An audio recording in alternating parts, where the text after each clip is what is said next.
Hi, I'm Lando Norris. I'm part of the McLaren Young Driver program and I currently race in the FIA Formula 3. Today I've had the pleasure of driving some of the classic Formula 1 cars, especially some from the Senna era, which for any motorsport fan is one of the cars that everyone wants to drive. Suzuka is definitely a very tricky track, especially the first section, so experiencing it in all these different cars, I think it's probably one of the best tracks you could actually back-to-back all these McLaren Formula 1 cars. One big change for the 2017 car is the downforce and the tyres, obviously.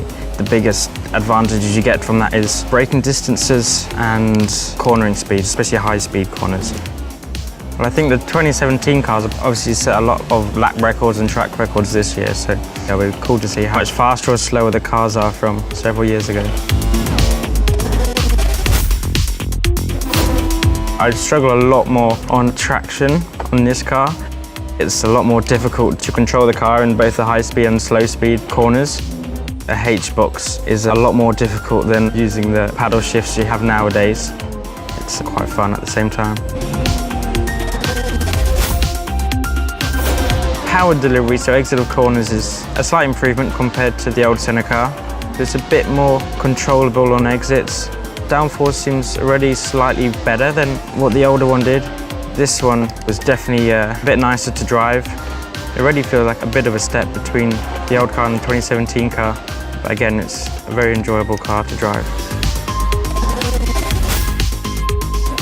Definitely a cool car.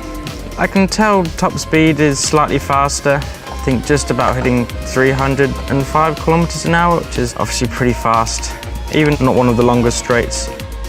Braking distances and general cornering speeds are slightly higher, and that's where lap time is being taken away from the older cars. A lot of very good racers on in these years, and the cars look very good, very aggressive, very cool with all the aerodynamic bits and pieces that they had on back then. The downforce is a huge chunk better than all the other cars. Yeah, this took it to a whole new level.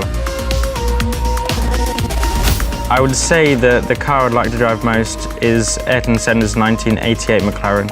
I think that it's a car that's most different to what I've probably ever driven before.